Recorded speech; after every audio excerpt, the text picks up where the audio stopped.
J'ai gratté la date de naissance sur le chèque et j'ai mis la mienne à la place. J'ai collé mon nom dessus. Ensuite, j'ai sorti ma maquette d'avion trempée et j'ai décollé le logo de la compagnie aérienne pour le coller sur le chèque. Pour finir, je l'ai glissé dans un livre et j'ai appuyé bien fort. Mon faux chèque de salaire était prêt. Je suis allé l'encaisser à la banque. Pour la plupart des gens, encaisser un tel chèque serait impossible. Mais pour moi, c'était aussi simple que de respirer parce que j'ai le plus beau visage du monde et je sais exactement quel genre de personne est facile à arnaquer. J'ai fini par repérer une fille qui avait l'air complètement groupie. My name is Frank Taylor. I'm a co-pilot for Pan Am. I'd like to cash this check here, and then I'd like to take you out for a steak dinner.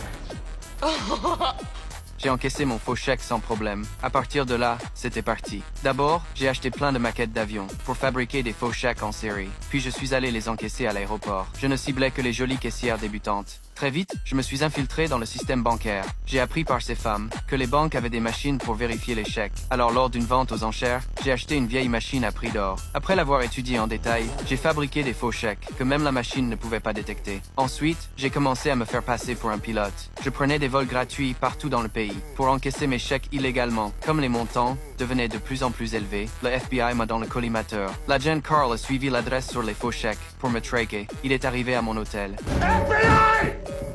Carl a vu la table couverte de preuves et il pensait résoudre l'affaire facilement. Mais à ce moment-là, je suis sorti calmement de la salle de bain. J'ai prétendu être des services secrets et que je traquais moi aussi ce criminel financier. Relax.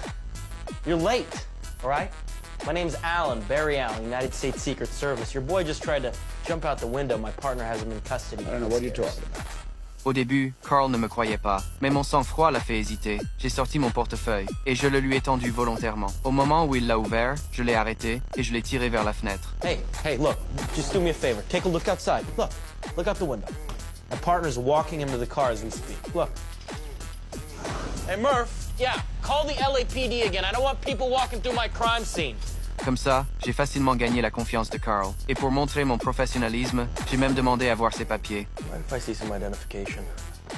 You never can be too careful these days. Well, tough luck, Carl. 5 minutes earlier, you would have landed yourself a pretty good caller. It's all right. 10 seconds later, and you'd have been shot. J'ai rassemblé toutes les preuves sur la table et j'ai dit à Carl de rester sur place. Puis je suis parti tranquillement. Mon portefeuille était même encore dans les mains de l'agent. Carl a poussé un soupir de soulagement. Il croyait avoir attrapé le grand escroc et il s'est mis à rire de joie. Mais l'instant d'après, il a senti que quelque chose clochait. Il a ouvert le portefeuille pour vérifier. Il était sous le choc. Il n'y avait que des étiquettes de marque dedans. Il a compris qu'il s'était fait avoir. Mais moi, à ce moment-là, j'étais déjà loin avec mon imprimante, sous le bras.